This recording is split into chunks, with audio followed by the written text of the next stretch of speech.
Israel द्वारा हजार व्यवधान डालने के बावजूद एड गाजा में धीरे धीरे पहुंच रही है। आज एक बड़ा ट्रक, एक टर्किश कॉन्वॉय फिलिस्तीनी और टर्किश झंडे लहराते हुए गाजा में प्रवेश किया। 81 टर्की जो वर्कर्स हैं उनको इजराइल ने अलाउ नहीं किया, लेकिन वो तुरंत रिप्लेस हो गए कुछ इजिप्शियन और कुछ पैलेस्टीनियन वर्कर्स द्वारा। यानी एक पूरी प्लानिंग जो कतर, टर्की, इजिप्ट की एक जुगलबंदी, एक या कहिए तिगुलबंदी, या जो भी, ऐसा वर्ड तो नहीं है, लेकिन तीनों की जो एक कोऑर्डिनेशन है तीनों का और हमास के साथ, वो बहुत इंपॉर्टेंट रोल प्ले कर रहा है। सऊदी अरब और यूएई ने बाकायदा यूएस को कंप्लेन किया कि कतर, इजिप्ट और तुर्की में नया अलायंस बन रहा है और यह हमारे लिए खतरनाक है। एक तरफ सऊदी अरेबिया और यूएई ईरान की तरफ इशारा करते हैं और अमेरिका से मदद मांगते हैं, और दूसरी तरफ अब इजिप्ट, तुर्की और कतर से इनको दिक्कत होगी क्योंकि वो हमास के साथ है। और सऊदी अरेबिया और यूएई ने यह भी साफ कर दिया है कि जब तक यह चीज गारंटी नहीं होगी कि हमास अपने हथियार डाल दे और उसके साथ साथ जो गाजा में जो भी अब अथॉरिटी बने वो पैलेस्टीनियन अथॉरिटी यानी महमूद अब्बास की फोर्सेस उसमें हों, जब तक ये नहीं होगा तब तक सऊदी अरेबिया और यूएई गाजा की रिकंस्ट्रक्शन में मदद नहीं करेंगे। अमरीश मिश्रा स्पीक्स के इस पहले वीडियो में, आज के पहले वीडियो में आपका स्वागत है। थोड़ा सा विलंब हुआ है, आपको ये 4 बजे तक वीडियो मिल जाएगा मोस्ट प्रॉब्ली। अभी देखिए जो पूरी सिचुएशन है, अब आप बताइए, ये जो देखिए अरब देशों में अभी तक तो ये था कि इनको समस्या ये थी कि वहां पर गाजा के साथ ये खड़े नहीं हो रहे थे। उसके बाद कतर, इजिप्ट और तुर्की खड़े हुए, फिर सऊदी अरेबिया और यूएई ने भी दिखाया कि हम खड़े होंगे, लेकिन अब ये शर्तें लगा रहे हैं। इनको ये डर है कि कतर, इजिप्ट और तुर्की कहीं ना कहीं जो इनके उसमें जो शासन आएगा या एक जो इंटरनेशनल फोर्स आएगी वो उसमें अंतोगत्वा हमास मजबूत होगा। वो तो अच्छा, ये बात सच भी है, ये बात सच भी है, लेकिन सवाल ये सऊदी अरेबिया को समस्या क्या है हमास से? और समस्या मैं बताता हूं, हमास मुस्लिम ब्रदरहुड का हिस्सा है। जिस तरह से ईरान खुमैनिज्म से निकला है, खुमैनिज्म और मुस्लिम ब्रदरहुड दोनों को सऊदी अरेबिया डेंजरस मानता है, क्योंकि दोनों की वजह से वो ये देखता है कि हमारे यहां इंस्टेबिलिटी होगी। जबकि मुस्लिम ब्रदरहुड, आपको मैं बता चुका हूं, सुन्नी है, जहां से हमास की विचारधारा उभरती है। जो मोर्सी जो इजिप्ट के प्रेसिडेंट थे वो भी मुस्लिम ब्रदरहुड के थे, और खुमैनिज्म ईरान की शिया रेवोल्यूशनरी आइडियोलॉजी। जब ये दोनों मिल जाते हैं तो शिया सुन्नी का ऐसा गठजोड़ स्थापित होता है जो पूरी दुनिया को हिलाने की कुवत रखता है, और वो ऑलरेडी हो रहा है। क्योंकि देखिए टर्की और ईरान में जो रिश्ते अब बन रहे हैं, सऊदी अरेबिया तो देखिए अब उस जिस तरह से लोगों ने सोचा था कि वो कुछ हद तक आएगा, साथ आएगा रेजिस्टेंस के, ऐसा अभी तो नहीं लग रहा फिलहाल। हालांकि चाइना के साथ उसके रिश्ते हैं और चाइना मीडिएट कर रहा है, लेकिन जो टर्की की पोजीशन है वो बड़ी इंटरेस्टिंग है। और टर्की की पोजीशन में एक चीज आपको और बता दें कि एक प्रेस टीवी जो ईरान का चैनल है, उसमें एक खबर आई है, जिस खबर में बेसिकली वो खबर दूसरी चीज के बारे में है कि ईरान की इजराइल किस तरीके से अब नया युद्ध अभी नहीं लड़ सकता है, क्योंकि 900 कार्गो प्लेन्स उस 2 साल में उसको जरूरत पड़ी। 150 सप्लाई शिप्स की पूरी ट्रेजरी उसकी खाली हो गई, सब कुछ अमेरिका से मंगाना पड़ा, और इस समय इजराइल एक बहुत बड़े डेफिसिट का शिकार हो रहा है। ये सारी चीजें देखिए तो सामने आई, लेकिन उसके साथ साथ ये बात भी एक सामने आई कि अब जो इजराइल मल्टी फ्रंट वॉर की बात कर रहा था ना, कि मल्टी फ्रंट वॉर हम लड़ रहे हैं, एक तरफ यमन, एक तरफ गाजा, वेस्ट बैंक, फिर लेबनान, हिजबुल्ला, ये 4 हो गए। जब असद था तो सीरिया 5, फिर इराक 6, ईरान 7, फिर वो जॉर्डन को भी जोड़ लेते थे 8। तो ये जो 8 फ्रंट वॉर है, इसमें सीरिया में तो असद गिर गए, तो सीरिया से तो ये मुतमईन हो गए, हो जाना चाहिए। लेकिन अब सीरिया में ये नए खतरे के रूप में तुर्की को देख रहे हैं कि सीरिया में, और यही देखिए मामला फंसा हुआ है कि सीरिया में अब जो वैक्यूम है उसको तुर्की भरेगा, और तुर्की भरने की स्थिति में, क्योंकि ट्रंप भी टर्की के खिलाफ नहीं जा सकता, वो चिल्ला चिल्ला के ट्रंप कहता है अर्दोगन हमारा खास आदमी है। और दूसरी बात, इजराइल और टर्की के हित सीधे सीधे सीरिया में टकरा रहे।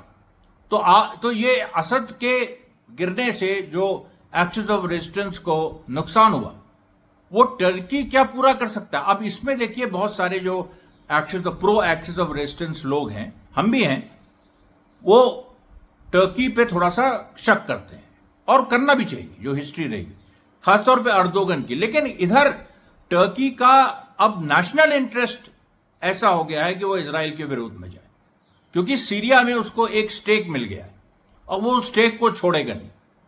तो ये एक बड़ा इंटरेस्टिंग, ये नया एक कन्फिग्रेशन पूरा बन रहा है। उसके बाद देखिए जो और कुछ बड़ी बड़ी खबरें हैं, हालांकि गाजा और वेस्ट बैंक की जो मेजर खबरें हैं वो मैं आज रात के वीडियो में आपको दिखाऊंगा। अभी देखिए वेस्ट बैंक में जो एक बवाल मचा हुआ है, एक जो संघर्ष एक जबरदस्त हो रहा है, उसकी एक और मिसाल हमको फिर से देखने को मिली। और बेत हनीना जो इलाका है, जो हिब्रॉन का, वहां पर देखिए सीधे सीधे आप देखिएगा इस वीडियो में, जो चश्मा वगैरह लगाए हैं वो ज्यूज हैं जो वहां आए हैं हमला करने, या उनके साथ, हालांकि सीधे लग रहे हैं वो लोग, लेकिन हमला करने आए, और फिलिस्तीनी कैसे अपने सीने से भिड़ रहे हैं उनसे।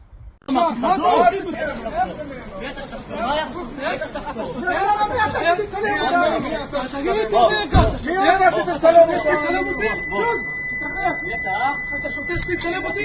יש לך סמכות של שוטר שתצלם? מי? אתם שוטרים? אתם שוטרים? אתם שוטרים? יש לך תעודת שוטר. למה אתם מצלמים? אז אין תעודת שוטר עכשיו. מה נשמע? אתה שוטר? מי שוטר? מי שוטר? אתה להתחיל איתי בנשק? למה מי אתה? תמחק מפה. תמחק עכשיו. מה אתם עושים אותי? דוד, מי אתה בכלל? דוד, תות מפה, דוד. לא משחק אותה שוטר, כן? आयरलैंड में बड़ी घटना हो गई। आयरलैंड के जो प्रेसिडेंट हैं मैकनॉली, वो एक ऐसी महिला हैं जो अकेली यूरोपियन हेड ऑफ स्टेट हैं। अभी चुनाव आयरलैंड का हुआ है, उसमें वो प्रेसिडेंट चुन ली गई है। हालांकि आयरलैंड का, हालांकि आयरलैंड में प्राइम मिनिस्टीरियल सिस्टम है, लेकिन फिर भी प्रेसिडेंट का वहां पर रोल बड़ा इंपॉर्टेंट है। तो ये जो स्थिति बनी है, उसमें जो अभी जीत के आई है महिला, ये करीब 67 साल की महिला है, ये शुरू से इजराइल का विरोध करती रही हैं, और ये अकेली हैं जो हमास का समर्थन करती रही। ये सबसे बड़ी बात, क्योंकि इजराइल का तो बहुत सारे यूरोपियन पॉलिटिशियंस जो हैं वो विरोध करते हैं, और यूरोप में हमने बताया आपको जन आंदोलन भी चल रहे हैं। फ्री पैलेस्टाइन के नाम पे जो जन आंदोलन शुरू हुए, अब वो व्यापक एक विद्रोह का रूप ले रहे हैं यूरोप के स्टेटस को के खिलाफ। अब उसमें इनका चुने जाना, जो हमास को एंडोर्स कर चुके, जो कह चुके कि हमास एक लेजिटिमेट ऑर्गेनाइजेशन। अच्छा, आयरलैंड की हिस्ट्री भी रही है। ब्रिटिश कॉलोनिज्म के खिलाफ जब भारत लड़ रहा था तो आयरलैंड भी लड़ रहा था, और आयरलैंड ने बहुत सैक्रिफाइसेस के साथ 1921 के करीब अपनी आज़ादी हासिल की। तो ये जो पूरी स्थिति है, इसमें वो हमास को अप्रिशिएट करती, क्योंकि वहां भी आर्म्ड स्ट्रगल चला, आयरलैंड में भी आर्म्ड स्ट्रगल चला। अब इसी से जुड़ी हुई देखिए और जो 2-3 यूरोपियन जो इश्यूज हैं, बात है। अभी देखिए ट्यूरिन, इटली ट्यूरिन में आप देखिए कितनी भयंकर लड़ाई हो रही है पैलेस्टाइन का झंडा लेके, लेकिन मुद्दा वहां पर यूरोप का जो यूथ है, वर्किंग क्लास है, उससे भी जुड़ा है।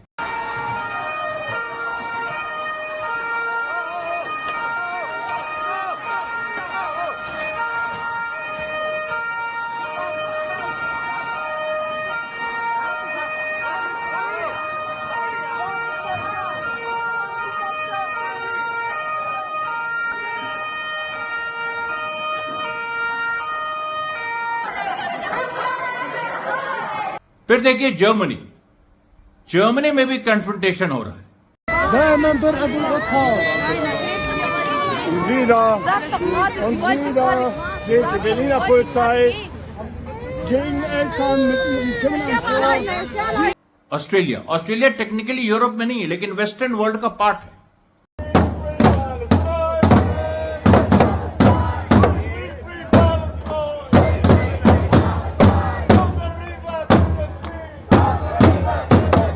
इसके अलावा कोपेनहेगन में, स्वीडन में, कोपेनहेगन जो डेनमार्क का कैपिटल है, उसके बाद स्वीडन में, फिर नॉर्वे में, आप उसके बाद चाहिए नीदरलैंड्स में। कोई ऐसा देश नहीं बचा है जहां पर ऐसी इस तरह की अपराइजिंग्स नहीं हो रही है, और रोज हो रही। और इसमें सीधी बात है कि फ्री पैलेस्टाइन जो मूवमेंट है वो पूरी दुनिया के स्टेटस को के खिलाफ, पूरी दुनिया में जो शासक वर्ग है उसके खिलाफ, या पूरी दुनिया में जो एक जो सत्ताशीन ताकतें हैं उनके खिलाफ एक विद्रोह का एक वो नारा बन गया है। और ये साउथ कोरिया तक में दिखाई पड़ा। साउथ कोरिया का भी वीडियो हमने आपको कल दिखाया था।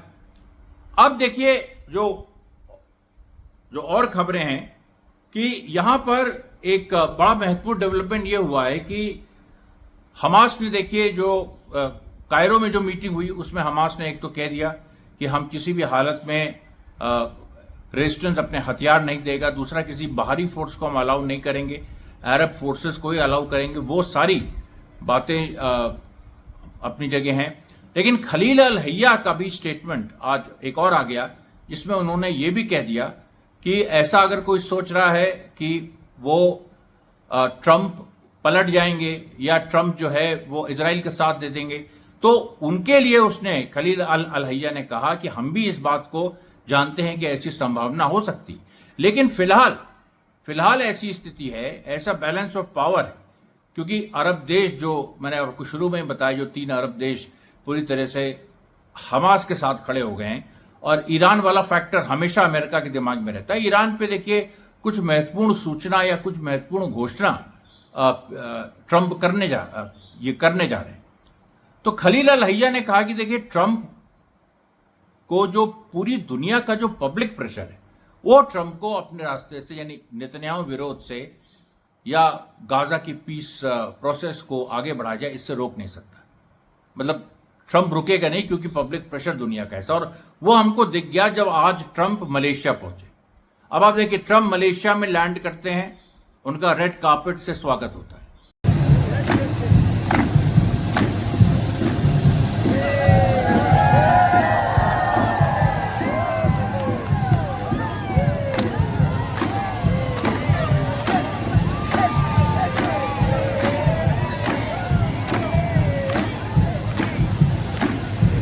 अब इस रेड कार्पेट वेलकम के बाद आप ये भी वीडियो देखिए जिसमें मलेशिया में ट्रंप का विरोध हो रहा है आज ही के दिन।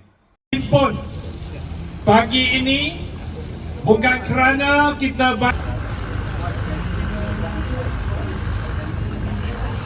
Trump, tetapi kita sebagai rakyat kita berhak। साफ हो गया ना।